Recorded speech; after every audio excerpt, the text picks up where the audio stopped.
My name is Munawar. I come from Mardan, that I'm one of those few people left who grew up under the shadow of Bacha Khan.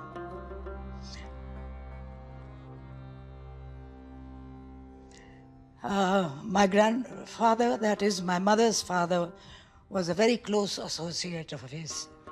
I had frequent interaction with Bacha Khan. A lot of it I don't remember because I was young and his politics and philosophy was very deep and it went over my head. But one of my first memories, for instance, is I must have been 7 or 8 years old when my father took me to one of his jalsas. It was an enormous collection of people with red flags waving everywhere. And there must have been, to my little mind, millions of people over there. That was the first memory I have of Bacha Khan, of this huge man who stood there and talked in Pashto, of course, to these thousands of people. He was a man who believed in the good of everybody. A photograph was taken by somebody at that time. It was his last living photograph.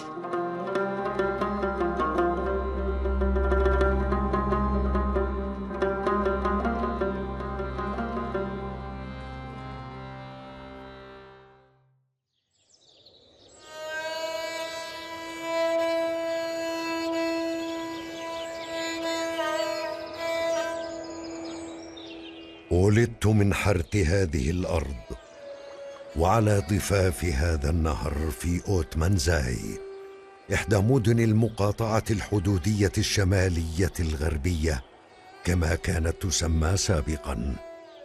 قبل ميلادي بقرن ونصف تقريبا كانت السفن الإنجليزية قد زرعت شركة الهند الشرقية في بلادنا، ثم بجرة قلم صدر مرسوم إنجليزي امتلكت الشركة بمقتضاه أراضينا بالغصب والإكراه. كانت حكومة توقع معاهدات سلام وتعلن الحرب نيابة عنا. معركتها ضدنا كانت يسيرة وسهلة.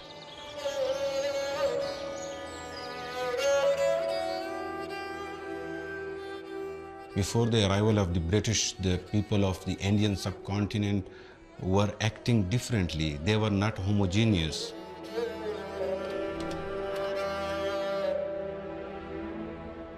India was divided into different states, into different provinces, ruled by different princes, different people and different tribal chiefs. There was no regular central government. Means they were not under a strong central government. That's why they were being conquered or they were being occupied by the British easily, step by step, one after the other. Later on, after the War of Independence, which we called mutiny in the British record, but we call that the War of Independence. Jang-e-Azadi in 1857, the Indian lost in that war. And what happened that in 1858, the entire India, that instead of ruling by the East India Company, that shifted to the British Parliament.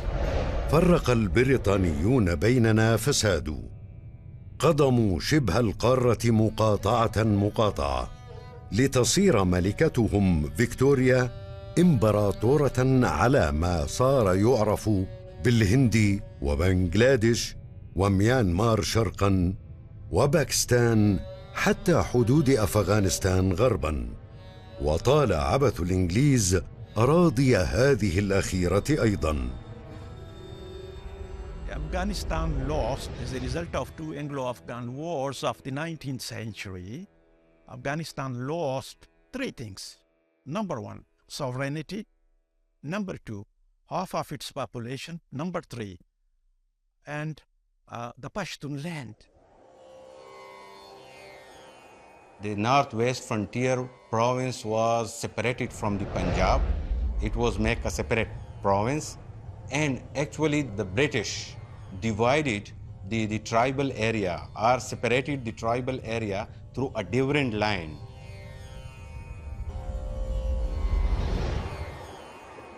رغم فقرهم إلا أن قبائل البشتون تمتاز بالتضحية والصبر، ولكنهم كانوا بحاجة لمن يوقظهم، فأعداؤهم كانوا يتحينون الفرص لسلبهم أراضيهم وبيوتهم، فيهيم البشتون في الجبال مع قطعان مشيتهم دون هدف. The history of Pashtun is actually controversy, means different historians have different interpretations or different histories of the Pashtuns. Means some of the historians portray the Pashtuns as the last tribe of the Jews. The second theory is the Pashtuns are the real Aryans.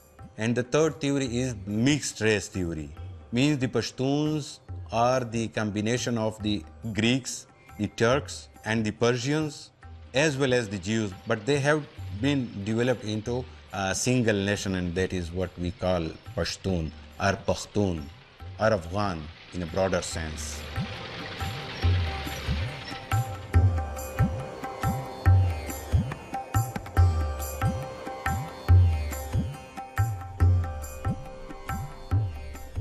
The area was dominated by Muslims. This was an overwhelmingly Muslim majority area. 93% of this area of the population was Musliman and only 7% were non-Muslim. Then the ethnic division of the province, 56% in the settled districts, they were Pashtuns. And then followed by Hindkowans, then even Gujars, then Kohistanis, and some other races.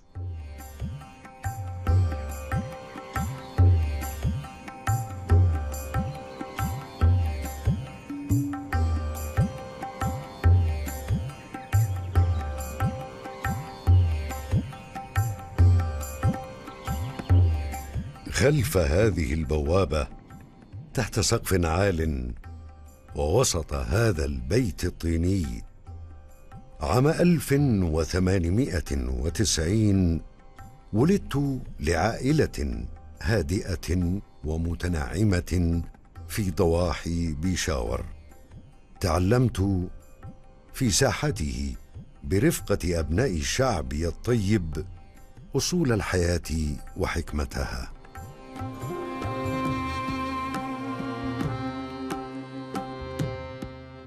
Bashar Khan was born into a family of landlord.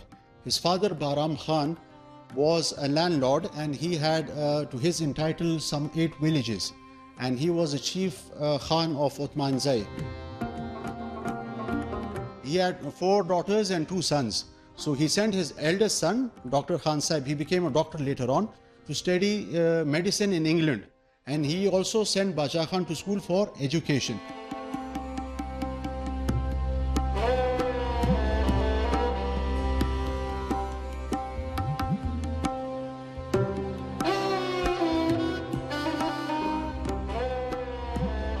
Bashar Khan got early education from madrasa.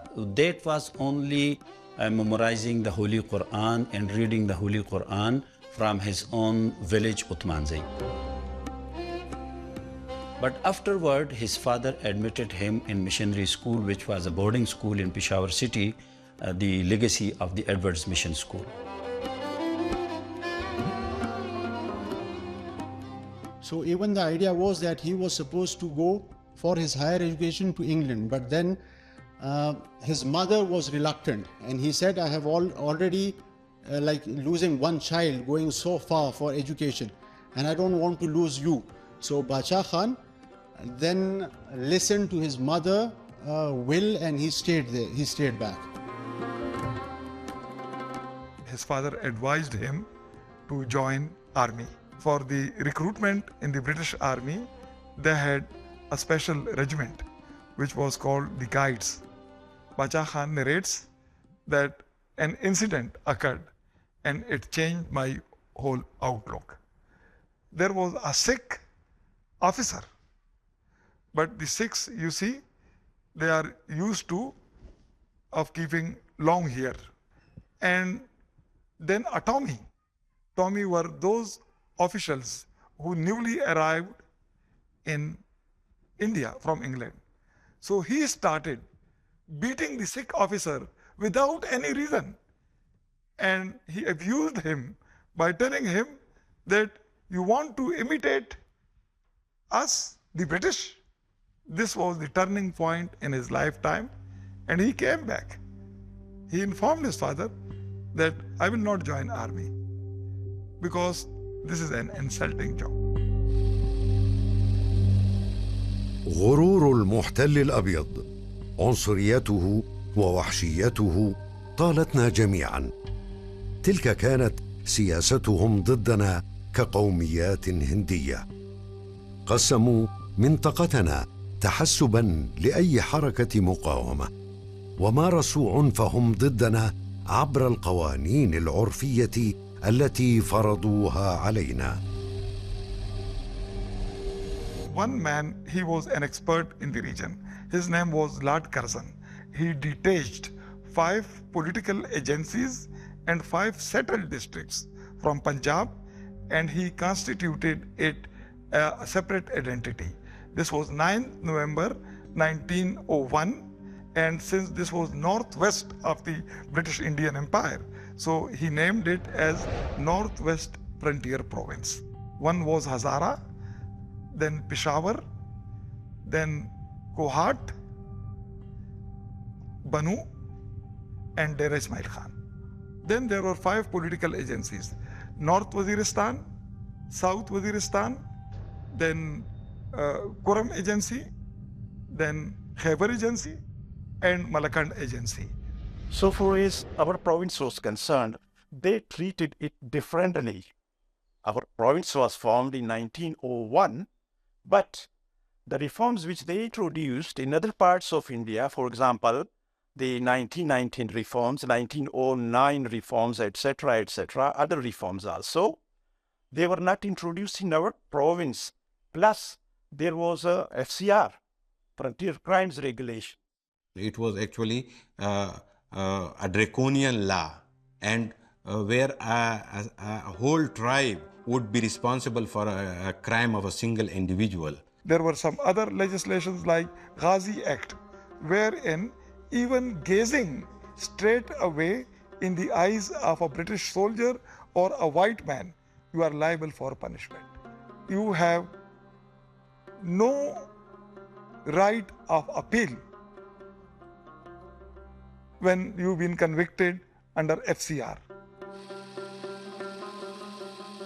قبيل الحرب العالمية الأولى بقليل، أخذ نجم السلطنة العثمانية بالأفول، مخلفاً فراغاً معنوياً كبيراً في منطقتنا.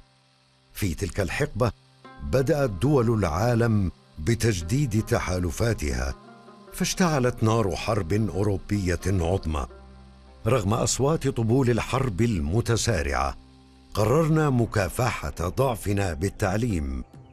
بنيت سنة 1910 برفقة مولانا عبد العزيز صاحب مدرسة في أوتمانزاي، ثم تجولت في المقاطعة لافتتاح المزيد من المدارس ونشر التعليم بين البشتون. صحيح أنهم اقتتلوا هناك في أوروبا، إلا أن شظايا معاركهم طالت بلادنا وبالذات مقاطعتنا. The Punjab government did not allow any reform package to be implemented in frontier area. Obviously, they were doing it for one purpose, because Russophobia. The British wanted to keep the Pashtuns of the tribal areas isolated from the Pashtuns of the settled districts, because they want to have a buffer zone. One was Afghanistan, The second line of defense was the semi-independent tribal region, and the third was the northwest frontier province, which was directly ruled. So they have been actually the target or the victims of their own geostrategic location. بالخوف يحكم الاستعمار قبضته. ذاك الخوف المتمثل بالعزلة دفع البشتون لمقاومة البريطانيين، كل على طريقته.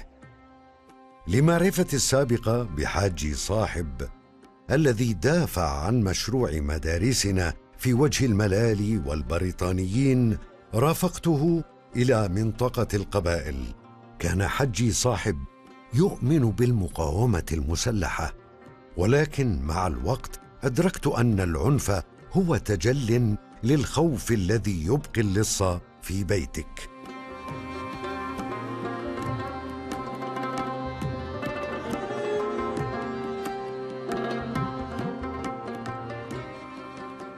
Bashar Khan joined him. But during that journey, Bashar Khan was not happy with the practices of running away and having a rifle with him. And he thought it's not an idea to fight or to work for his mission of education. So he stayed there at a mosque. They say it is said that for 40 days, and he just read the Holy Quran, and out of the Holy Quran he got this idea from those principles of non-violence that was preached long ago by the Holy Prophet, peace be upon him, Muhammad sallallahu alaihi wasallam. And when he came back, he also opened his change of schools.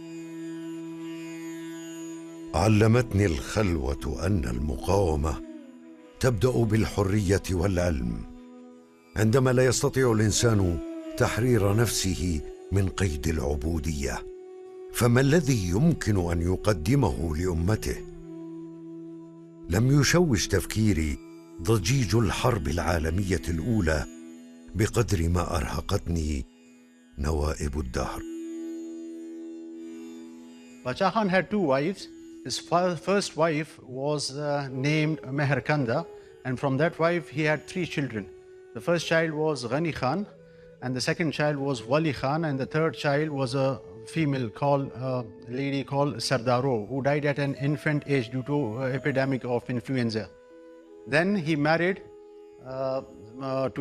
he was married to his second wife, whose name was Nambata, and from Nambata he had two children, Ali Khan and Meher Taj. It was unfortunate that the first wife died because she got ill, and of course, at that time, the health services and systems were not like what they are today. And the second one died on his journey to Hajj, which was a very long journey, and she fell down the steps and died. I think it was in Jerusalem.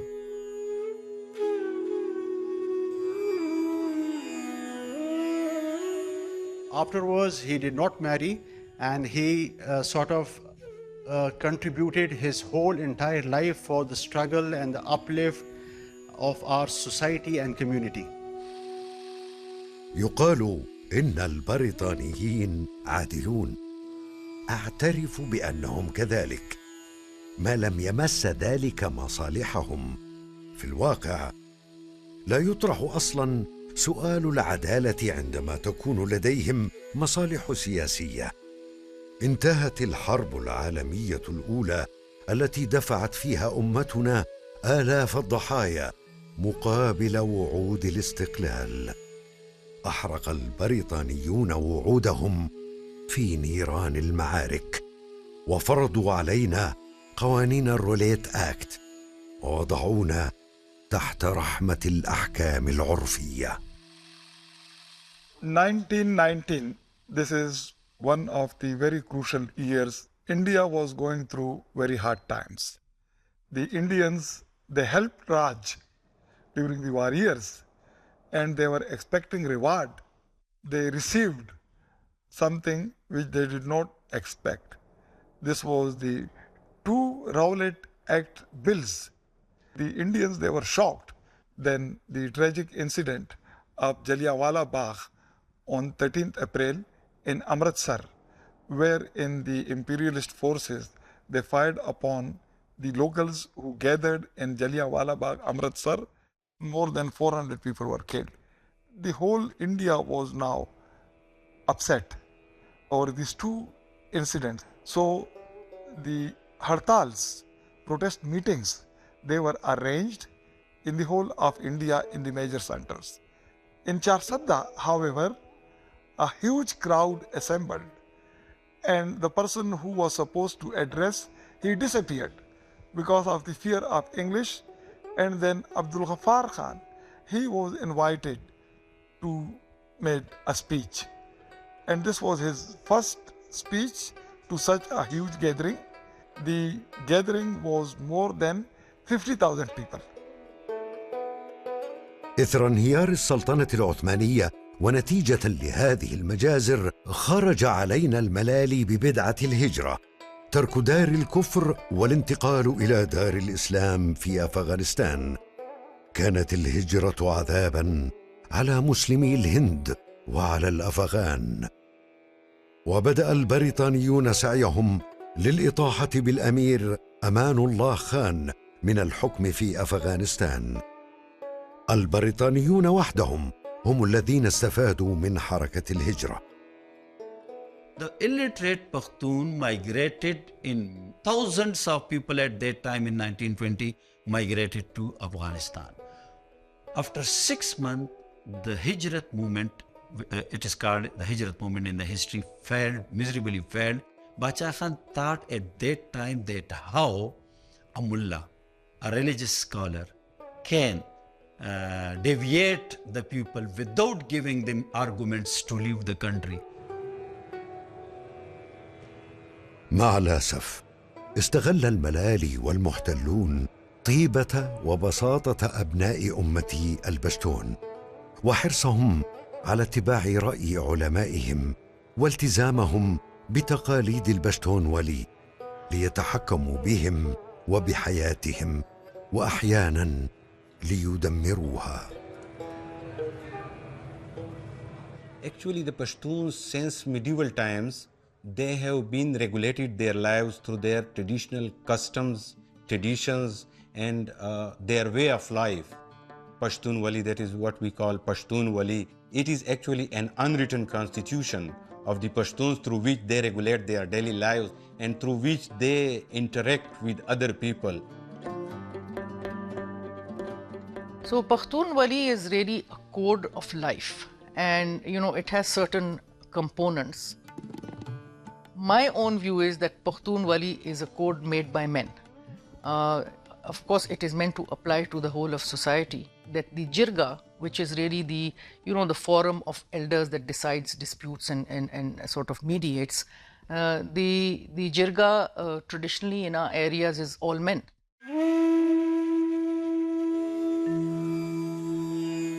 تركتني تجربة الهجرة المرة في حيرة من أمري، لكنها في الوقت ذاته أوصلتني إلى قناعة بأن الثورة ليست أمراً هيناً.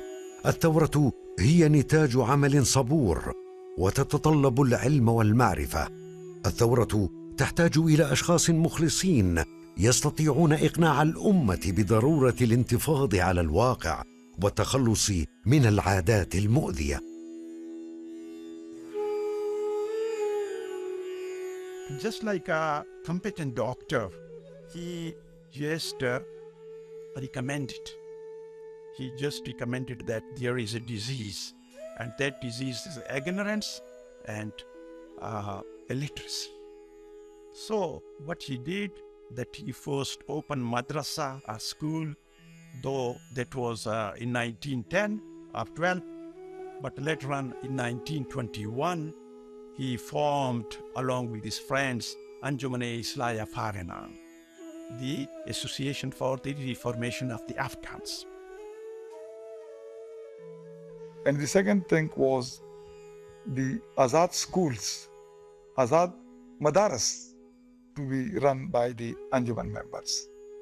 The love of education, creation of love of education, this was the main objective of the Anjuman members.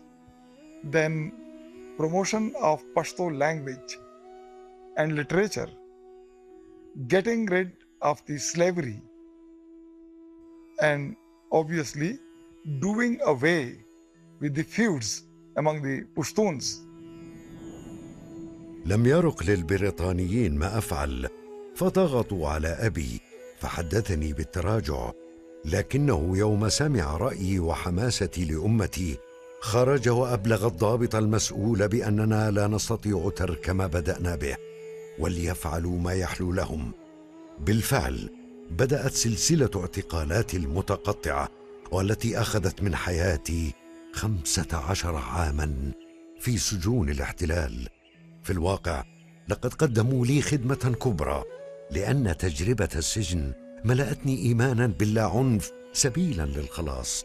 والتقيت هناك بكثير من قادة حركة التحرر الوطني، وازددت علماً في ديني بمجالسة شيوخ الهند المسلمين.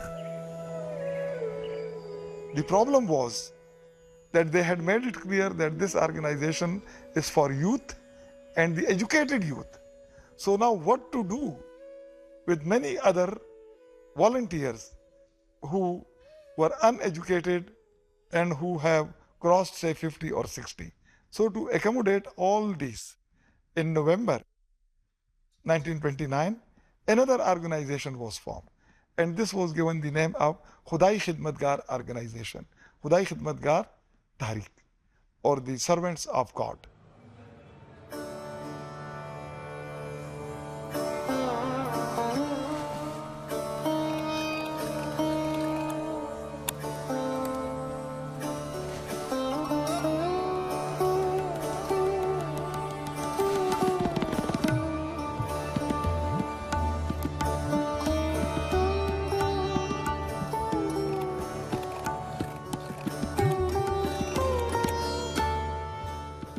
In very simple words, he used to say, and I've heard him saying this, he would say, well, Allah Almighty is great. He doesn't need human service. But we can serve him by serving his human beings, his creation. This was the crux of his philosophy.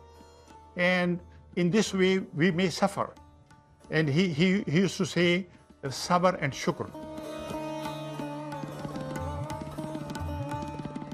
And the core idea of Khudai Khidmatgar was that Bashar Khan was the opinion that we are all creation of God Almighty. He has created us. And he being omnipotent, he does not need any service. So serving his community or humanity is actually serving God Almighty himself. So every person had to contribute something to the society for selflessly, not for their own motives or gains. For the service of the community, they had to dedicate at least 2 hours in a day for community service. Its main characteristic was that it was not communal. It was not only for the Pashtuns. It was not only for Muslims. It was for all the communities living in the Northwest Frontier Province. Molding public opinion in favor of non-violence in a society which was violence-ridden society, and always talks of martial race, then sportsmanship. These were very much talk of the day in this area. And then telling people, convincing them to renounce violence, to keep or go away with gun, and to move in the right direction, that is education. That was really something like miracle. That's why Mr. Gandhi would say that I didn't do a great task by converting Hindus to non-violence because they already believed in non-violence. But he said, you by converting Pashtuns to non-violence is a great feat. العنف قوته ذاتية وسلاحه الدعوة والتبشير. العنف يولد المحبة بين الناس ويخلق الشجاعة والتصميم. العنف لا تصيبه الهزيمة، أما العنف فالخسارة هي إحدى سماته. العنف سهل وطريقه يسير، أما اللاعنف فصعب وطريقه شاق.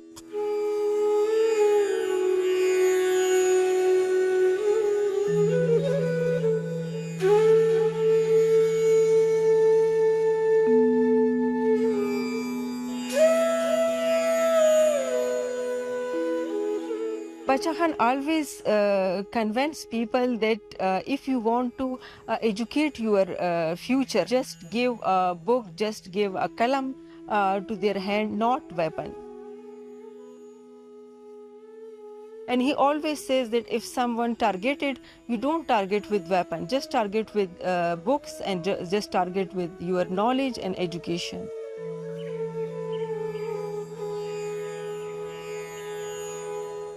Bacha Khan's vision for reforming the education system was to give an alternate educational system to Pashtuns, to Muslims of this part of the world against the British colonial system education. There were two kind of institutions.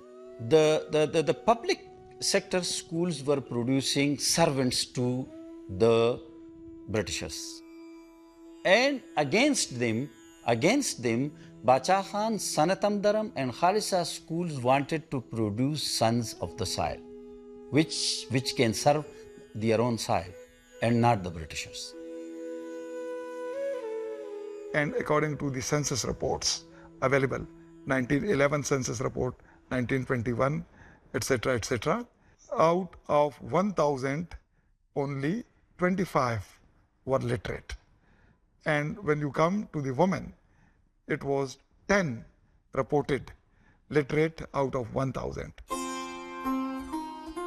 On the schools, the Azad High School established by Bacha Khan and his companions were present in the whole within NWFP, which was comprised of the 5 districts, settled districts. The number of schools were 134 at that time, and there were 9,000 students studying in those schools at that time. In the system of the government, there were only 4,500 students. And that is why it increased the literacy ratio. So in 1931, the literacy ratio increased by 0.9, which was phenomenal at that time.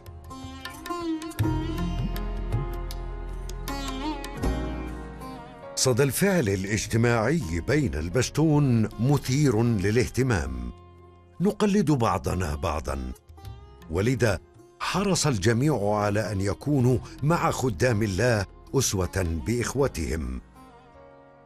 توسعت حركتنا في الوقت الذي أجهضت فيه القوات البريطانية كل حركات المقاومة المسلحة التي ناهضتها.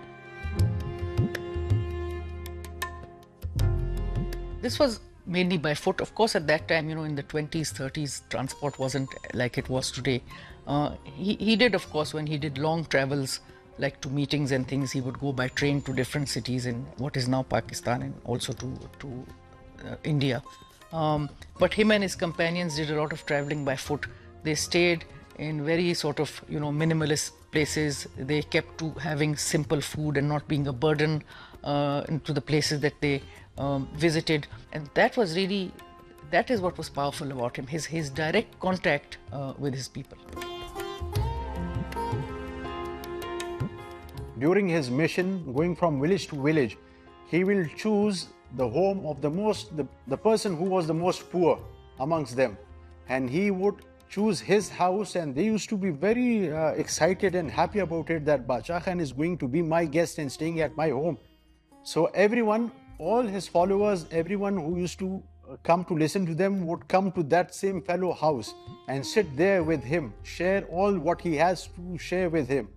So even this was a sort of social recognition for the poor people, poor community, that he would inculcate values of humanity into them.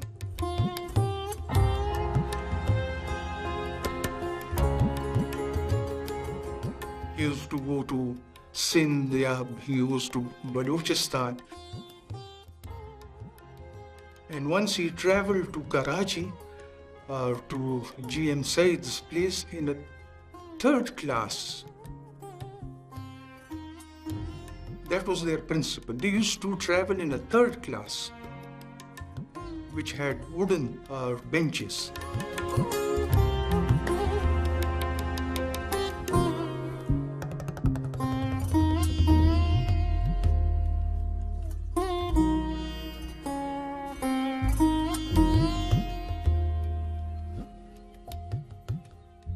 Pashtun society what we call hospitality or milmastia. Now, of course, hospitality is a good thing, but he feels that whenever guests come, there is extra economic pressure on the household.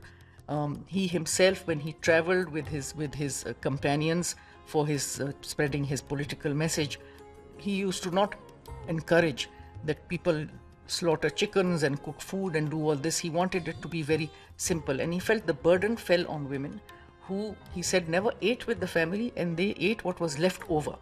And he said that I was the first one who said to my wife that you come and sit and eat with us, and she was very, very uncomfortable with this because she was not used to this. अगर वो किसी के घर भी जाते थे उनको ये दर्स देते थे, अगर वो उनका जो रूटीन था इतना मुझे समझ नहीं आती। जब वो वॉक करते थे, जब वो एक गांव से दूसरे गांव जाते थे, तो वो अपने साथ एक प्याज और एक रोटी, और वो सब खुदाई खिदमतगार को कहते थे कि हमने रास्ते में किसी का हाँ ठहर के खाना नहीं, क्योंकि लोगों को तकलीफ नहीं देनी, तो प्याज और रोटी ये वो लेके अपने घर से, और ये तमाम खुदाई खिदमतगार वो चीज़ें लेके वो वॉक करते थे, और वो तकरीबन घंटों सफ़र करते थे, लेकिन वो किसी कहा कि हाँ रुक कर ये नहीं कहते थे कि खाने का बंदोबस्त करे। और ये मेरे ख्याल में अभी भी बहुत मुश्किल है कि कोई ये काम कर सके। आजकल के दौर में आप देखिए गाड़ियाँ हैं, आजकल के दौर में बहुत ज़्यादा फैसिलिटीज़ है, वो पैदल जाते थे।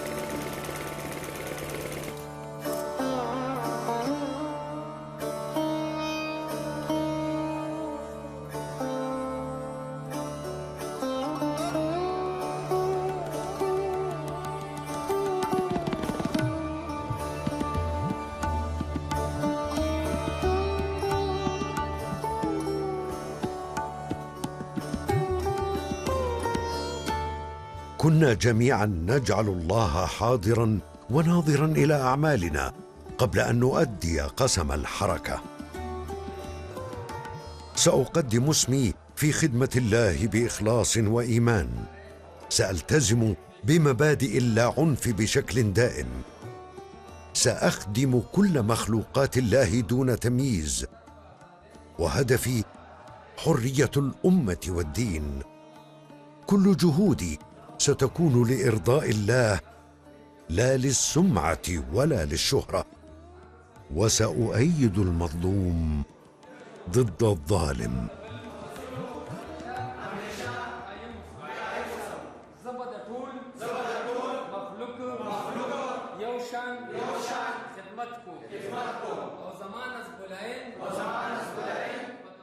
Bacha Khan was of the view that I could not unite and I could not organize the people without having a certain kind of discipline. So that's why his Khudai Khidmatgar were given certain ranks on the pattern of military. So it was a kind of an organized army, but unarmed. Some discipline was required, and this discipline was daily parade of the regular members of Khudai Khidmatgar. And then some ranks were also distributed. For example, Journal, they were known as Jarnail, then Colonel and Captain. This is interesting in Uthman Zai. The Jarnail was a barber. In the morning, he will lead the parade and he will command the parade of all leading Khans, including Wali Khan, son of Bacha Khan himself. They will follow him. So all the higher ranks were given to those who were looked down upon in the society. All the sons of the landlords, and the landlords used to acknowledge and salute the lower caste people. 23rd April 1930. This is a memorable day in the history of Pashtun. Unfortunately, not much coverage has been given to this event. The British, they fired upon innocent people. They were carrying no arms in Kissa Khani Bazar. This massacre took place and more than 250 people, they were killed in cold blood. 11 in the morning, they started direct firing, and it went till 3 o'clock.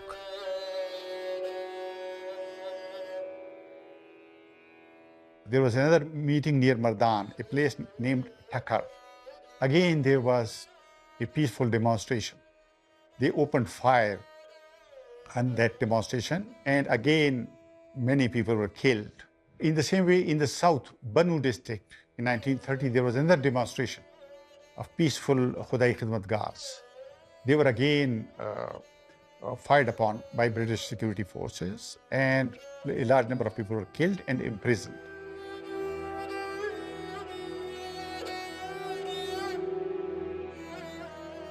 Then the repression, it went on.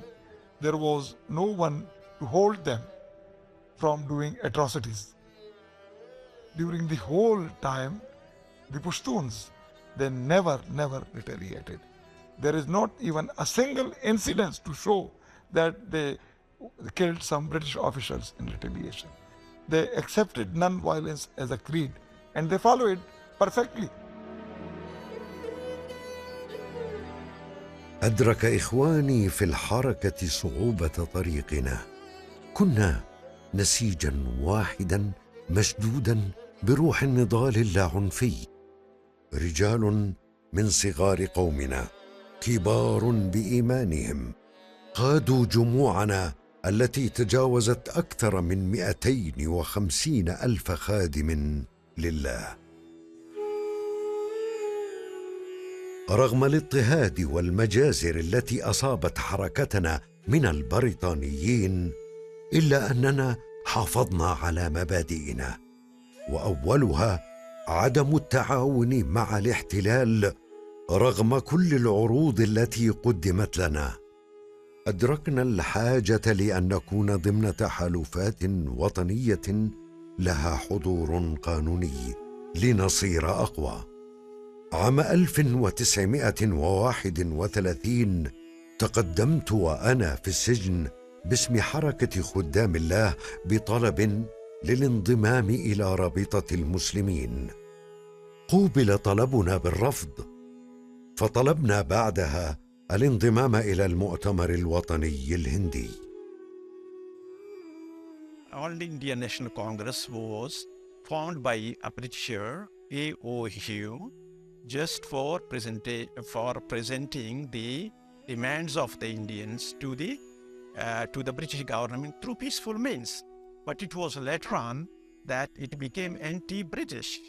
There he came in connection with Mahatma Gandhi, who also believed in non-violence. So their connection got developed and made. The bonding was there, and the bonding was of non-violence. That already Bashar Khan, before meeting Mahatma Gandhi, had started to practice non-violence. رفضت طلب العفو من ضباط السجن، لكننا خرجنا أنا وجميع أفراد الحركة ضمن اتفاقية عقدها غاندي مع اللورد أوروين. خرجت من السجن وأبعدت عن مقاطعة الحدود. في أواخر الثلاثينيات رفع المنع عني. ذهبت مع غاندي إلى مقاطعتنا. يومها قال غاندي: لو استطعت لأقمت في هذه المقاطعة. لم ألتقي بأشخاص منضبطين في جماعات كما أرى هنا في أرض البشتون المتحضرة. If we compare Bashar Khan with the Gandhiji, just you remember that Gandhiji, when he came, he was around about 40 years. When he came to India from South Africa, the All Indian National Congress was there. There was a stage, there was a party, but he joined and he infused a new spirit. This is number one. So far as Muhammad Ali Jinnah, which is known as Quaid-e-Azam, the great leader in Pakistan. Muslim League was there because Muslim League was formed in 1906. So in his case, the stage was there, the party was there, but he infused a legal you can say legal methods and this method or that method. But in the case of Bashar Khan, he made his stage with his compatriots. He formed a group, a party, And another thing, which is in my opinion, as a different, mostly political movements, whether reformative, whether political, or other groups or parties, etc., they always formed in the urban areas. But in the case of Khuday Khidmatgar movement, this started from a small village. العمل السياسي ولا عنف ربط بيننا أنا وغاندي دون التطلع للمناصب الحزبية. بعد أن دخلت اليابان الحرب العالمية الثانية بداية الأربعينيات، هاجمت قواتها الفلبين وبورما والهند، وحينها قرر أعضاء المؤتمر الوطني الهندي إعادة النظر في التعاون العسكري مع البريطانيين مقابل إعطاء الهند استقلالها. اجتمعنا وتناقشنا واختلفنا كثيراً، إلا أن قرار المشاركة في الحرب انتصر مقابل الوعد بالاستقلال. ويوم وضع المقترح للتصويت وأخذ الموافقة، استقلت أنا وغاندي من لجان عمل المؤتمر. ما إن وضعت الحرب العالمية أوزارها عام 1945 حتى اشتعلت النار بين الأهل، فاقتتل الهندوس والمسلمون. انطلقنا أنا وغاندي في رحلات لتهدئة الأوضاع، أنا أزور الهندوس وغاندي يزور المسلمين، وحققنا السلام. لكن المؤتمر الوطني الهندي ورابطة المسلمين كانت لديهم خطط مختلفة. The Indian National Congress and the Khuday Khidmatgar led a movement against British colonialism. Bashar Khan's party did not talk about a separate country for Muslims, which was Pakistan. That was not talked about in detail actually till 1946. And in 1947, Pakistan came into being. So this was a political issue. Abdul Ghafar Khan was the most misunderstood person. Yes, the Khuday Khidmatgars and Abdul Ghafar Khan, they opposed the creation of Pakistan, but they did it following certain principles. Abdul Ghafar Khan was not shy of accepting this, that they opposed Pakistan. In March, 5th March 1948, he took the oath of allegiance to this country, to Pakistan. He made it clear in the Constituent Assembly that till yesterday we opposed Pakistan on certain reason, on certain principle. But today onward, I'll be a faithful and loyal citizen of this country.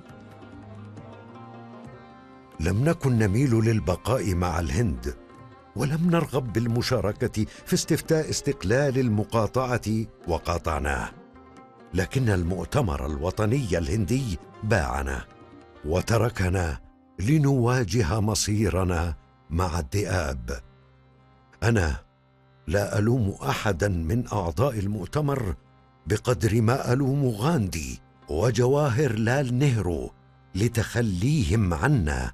ويبدو لي أن اللاعنف لم يكن إلا سياسة بالنسبة للمؤتمر الوطني الهندي، بينما كان وما زال عقيدة بالنسبة لنا. Post partition, when India Pakistan are formed, it was really the Muslim League chief minister Qayyum Khan in the NWFP who targeted him and who actively discouraged Jinnah from meeting him and his workers, whereas Bashar Khan had invited them to Sardaryab, where their movement headquarter was. So when he was sort of warned by Qayyum Khan that these people may do this to you, they may do that to you, I think he unfortunately believed it. This is very sad because I think the fate of us Pashtuns has been very colored by this. After independence, his Khuday Khidmatgars were banned by the government.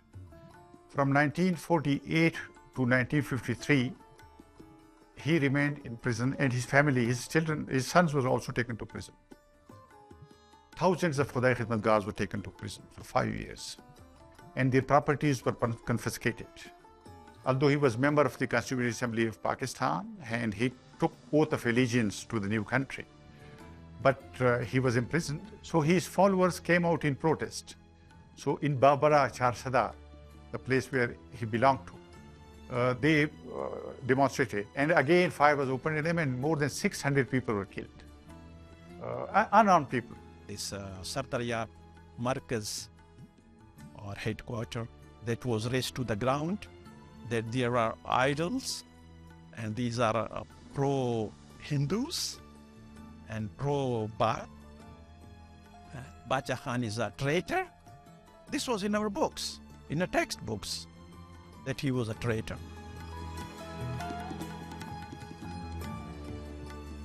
The behavior of the newly established country was much harsher than the Britisher. He remained in British prison for 15 years. He remained in Pakistan prison for 18 years. He was Muslim in both the eras, even more in Pakistani era.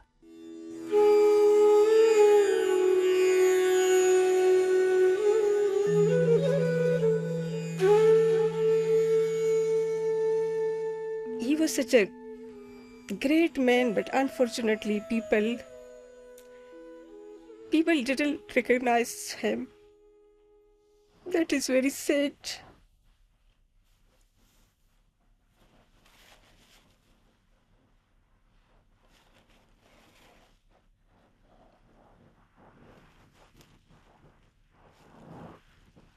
I'm sorry. He spent whole life in jail to aware people, to educate people, but unfortunately the stakeholders, they didn't consider him as a hero. And he was a hero. He was a real hero. He was hero for us, and he will be forever in our heart.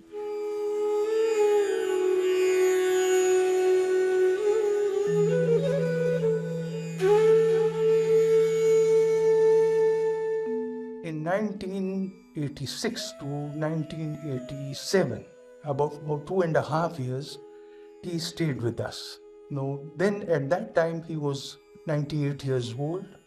He was confined to a wheelchair, but we stayed in the same room because he was invalid and he needed help.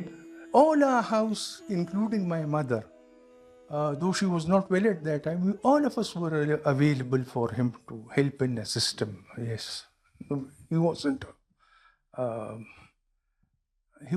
a hassle for us.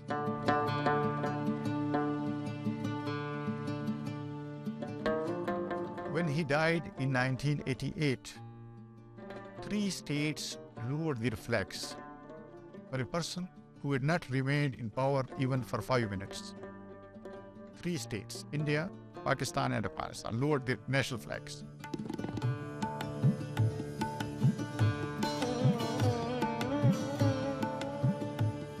At that time, Dr. Najib was there, the president of Afghanistan.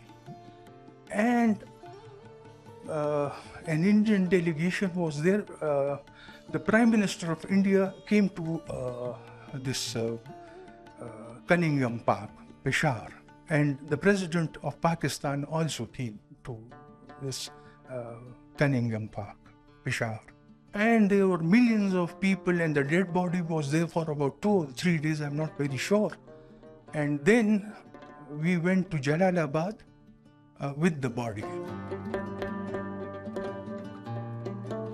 He chose to be buried in Afghanistan, in Jalalabad. Even there in Jalalabad, he had his own home where he spent time in exile. And the reason for it, that is what I think of it, is because Bashar Khan wanted and thought the Pathan to be one community, one people, and he did not believe in Durand line.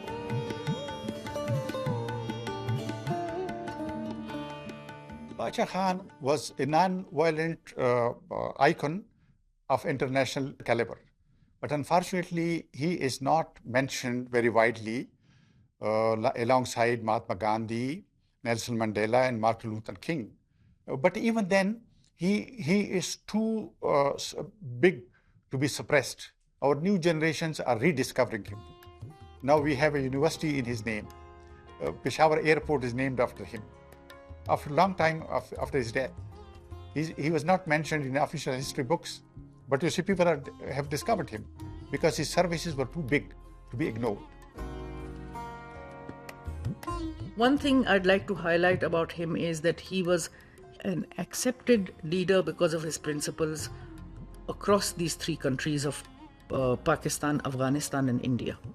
And to be honest, if there had been more of a dialogue between the then Muslim League, which wanted the creation of Pakistan, and the Khudai Khidmatgar, which was an anti-colonial movement really, that we would have done much better as a province and as a society. I just wish that, as a Pakistani and as a Pakistani Pashtun, that this country now would come to terms with what he was. Because a lot of history has passed. And we need to highlight leadership like this in our schools, in our colleges, in our television talk shows. We need to highlight it because this is the only way that we can go forward.